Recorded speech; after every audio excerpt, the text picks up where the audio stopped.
Pernah nggak kamu merasa ada seseorang yang tiba-tiba jadi sangat perhatian ke kamu? Selalu ada saat kamu butuh, selalu mau mendengar cerita kamu, dan selalu bilang kalau kamu itu spesial, berbeda dari yang lain, dan lebih dewasa dibanding orang seusia kamu. Awalnya rasanya hangat, rasanya nyaman, bahkan membuat kamu merasa akhirnya ada seseorang yang benar-benar mengerti kamu. Tapi, gimana kalau perhatian itu bukan sekedar peduli? Gimana kalau semua itu adalah bagian dari sesuatu yang disebut child grooming? Child grooming adalah proses di mana seseorang mendekati anak atau remaja secara perlahan, bukan dengan paksaan, bukan dengan kekerasan, tetapi dengan perhatian, empati, dan rasa aman palsu, dengan tujuan membangun kepercayaan, lalu menciptakan kontrol atas korban.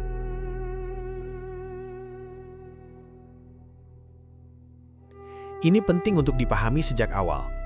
Child grooming bukan kejadian instan. Ini bukan satu pesan, satu pertemuan, atau satu keputusan.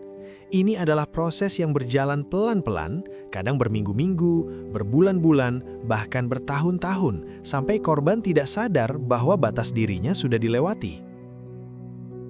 Dalam konteks ini, kontrol artinya pelaku ingin membuat seseorang sulit berkata tidak, sulit menjauh, dan perlahan merasa bersalah kalau mencoba melawan atau mengambil jarak.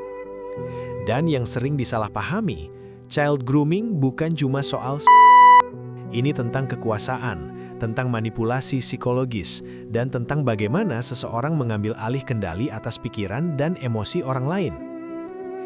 Alasan kenapa child grooming sering tidak terlihat berbahaya adalah karena di tahap awal hampir tidak ada yang tampak salah.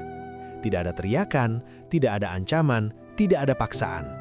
Yang ada justru sikap sabar, perhatian, dan kesan bahwa pelaku adalah orang yang baik dan peduli.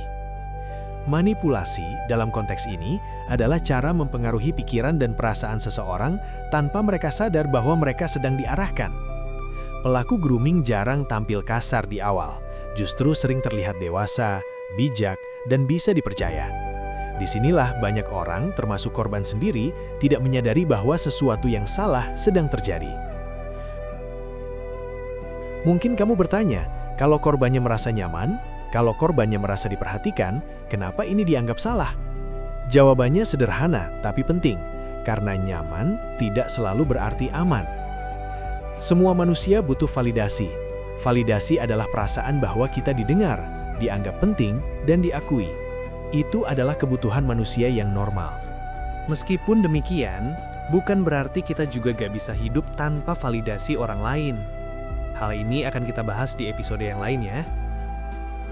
Masalahnya muncul ketika validasi itu digunakan sebagai alat untuk mengikat seseorang secara emosional, sampai korban mulai merasa tidak bisa tanpa pelaku. Kondisi ini disebut ketergantungan emosional, yaitu saat seseorang merasa hubungan itu sangat penting sampai ia takut kehilangan, takut mengecewakan, dan takut bercerita ke orang lain. Di titik ini, korban sering mulai menjauh dari orang-orang terdekatnya, bukan karena ingin, tetapi karena merasa hanya pelaku yang benar-benar memahami dirinya. Child grooming sering menargetkan mereka yang sedang berada di fase rapuh secara emosional, seperti merasa kesepian, bingung dengan diri sendiri, kurang tempat bercerita, atau merasa tidak dimengerti oleh lingkungan sekitarnya. Dan ini perlu ditekankan dengan jelas, kondisi ini bukan kesalahan korban. Ini bukan soal lemah, ini soal manusiawi. Ada beberapa mitos yang perlu kita patahkan. Pelaku grooming tidak selalu orang asing, seringkali justru orang yang dikenal dan dipercaya. Korbannya bukan hanya anak kecil, remaja dan dewasa muda juga bisa menjadi korban.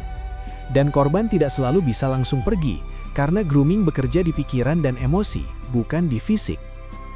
Kalau setelah mendengar penjelasan ini kamu merasa ada bagian yang terasa familiar atau mengingatkan kamu pada pengalaman tertentu, perasaan itu penting dan tidak boleh diabaikan.